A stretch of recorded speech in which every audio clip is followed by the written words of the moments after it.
In the early morning hours of July 15th, 2017, a mother of four walks away from a mobile gas station, heading north in Flint Township, Michigan. The young mother is never seen or heard from again. This is the case of Brianna Vibert.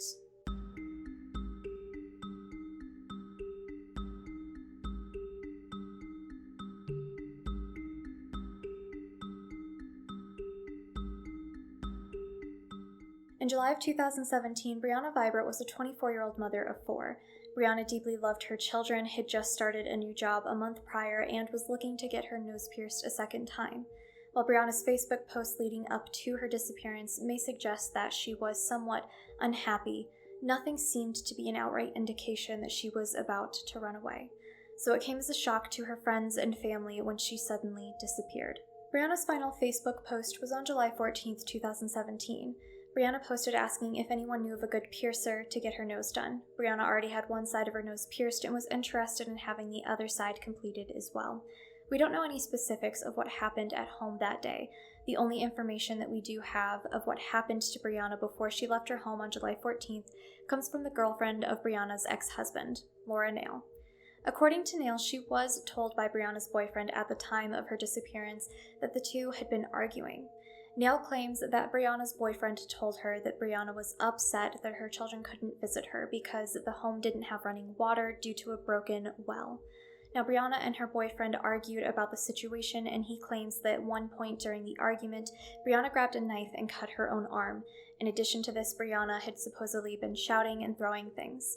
At some point, Brianna left the home and by 1 a.m. on July 15th was seen on CCTV footage at a Marathon gas station on Miller Road. It has been mentioned that Brianna was quite familiar with this gas station and would often stop there to use the bathroom or to charge her phone.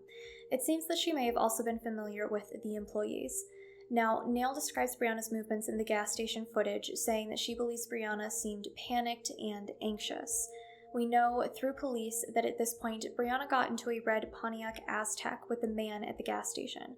Now, the man and Brianna went to an adult club where Brianna used to work as a shot girl. Now, according to Laura Nail, employees at the club at one point told her that Brianna was in bad shape when she arrived there that night, but that she eventually left with the same man. After leaving the club, the driver of the Pontiac Aztek dropped Brianna off at a mobile gas station on Saginaw Street. The man who had picked up Brianna and eventually dropped her off at another gas station was quickly found by police and interviewed. Since then, the police have stated that this man is not a person of interest in Brianna's disappearance. While at the mobile gas station, Brianna is believed to have spoken to someone in a green or teal Ford pickup truck in the parking lot. Police have been seeking the identity of this person since Brianna's disappearance, but they have not been able to find them.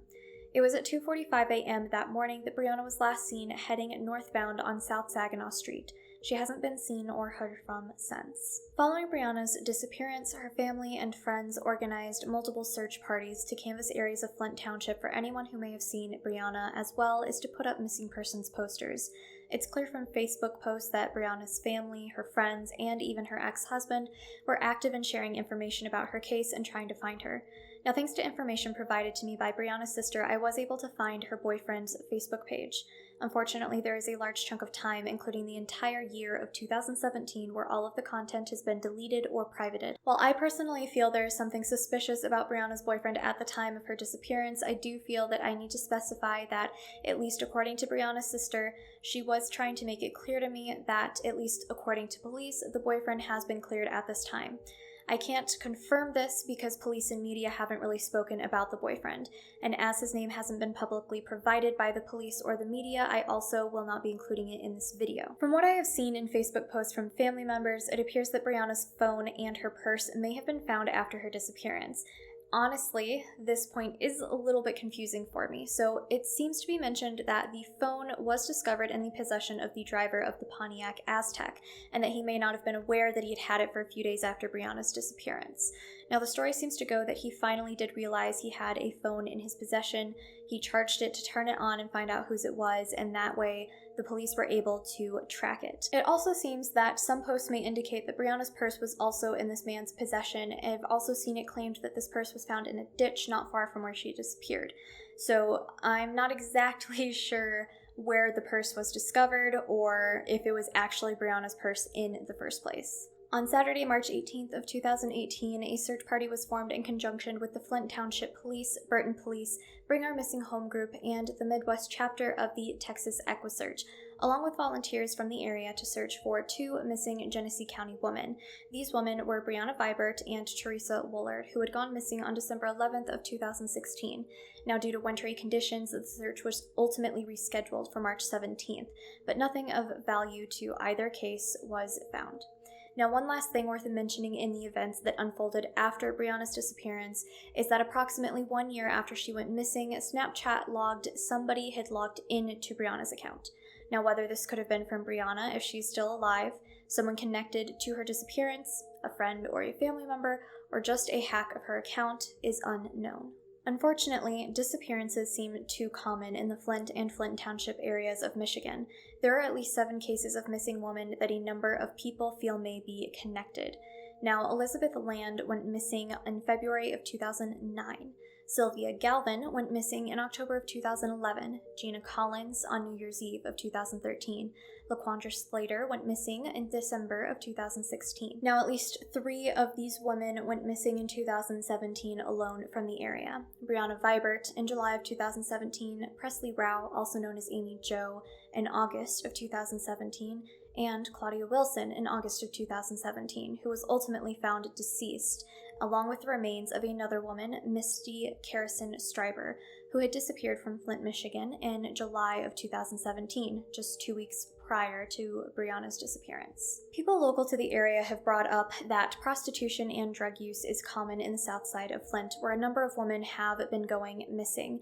Some sleuths have tried to connect these women with theories involving drugs or prostitution, and another large theory discussed in relation to the sheer number of cases of women missing from Flint is the possibility of sex trafficking. Concerns from locals about potential sex trafficking has been so loud that police, in conjunction with the FBI, have had to state that they were unable to find any specific factors that link these cases together. Now, does that mean that they aren't connected? No. Does the fact that these women may have disappeared from a similar area mean that they are connected? Not exactly. Some people have pointed out that the south side of Flint is quite large, and the locations of these women's disappearances are actually quite spread out, which may not be readily apparent to people who aren't familiar with the area. However, locals also seem to agree that there is a serious problem with prostitution and sex trafficking in the area. Even 2 of the roads that Brianna was potentially seen on the night of her disappearance were mentioned by locals as places where a lot of prostitution happens throughout the night. It's been described by some as an unsafe area, dark and dangerous, in which a woman is unlikely to feel safe walking around by herself. Now, I'm not a local, so I don't personally know these things to be facts, but these are things that I have found locals talking about online. In the end, we may discover that these cases are indeed connected somehow, even if it's just 2 or 3 of them. But as of right now, there is no clear evidence saying that they are, other than the area of disappearances. In September of 2019, Crime Stoppers put up 2 billboards with information about Brianna, asking that anyone who may know something about her disappearance to come forward. Crime Stoppers is offering a $2,500 reward for information that leads law enforcement to the whereabouts of Brianna Vibert. Brianna Vibert was, as I said earlier, a 24-year-old at the time of her disappearance. She has 4 children who are missing their mother very much, and they deserve answers. Brianna is 5'9".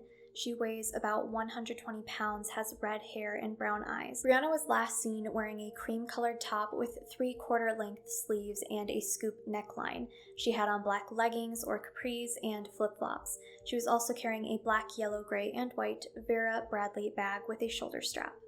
Now, Brianna has a distinctive tattoo on her upper right side of her back that reads family in the center with the words strength, pride, honor, and love written in a circle around it. She has a Mad Hatter tattoo on the front of her right shoulder, the name Savannah on one wrist, and the name Maddox on the other. She also has a skeleton key tattoo on her right foot, and her ears and her nose are pierced.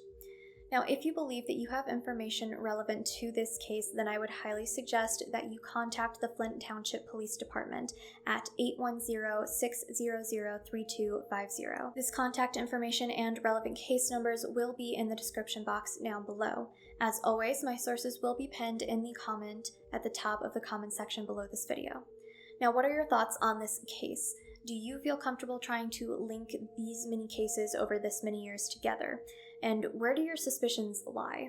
Now let me know in the comments down below, but please, as always, remember to stay respectful. And also, please help to continue putting these cases back into the public eye by sharing. Whether that be by sharing this video or any of the sources provided down below, just keep sharing. Chances are someone somewhere knows something of importance to this case or any other case covered on my channel or any channel like it. If the case is seen by the right person, it may just be enough to crack that case wide open. Finally, thank you so much for watching, and of course, I will see you all again soon for another case.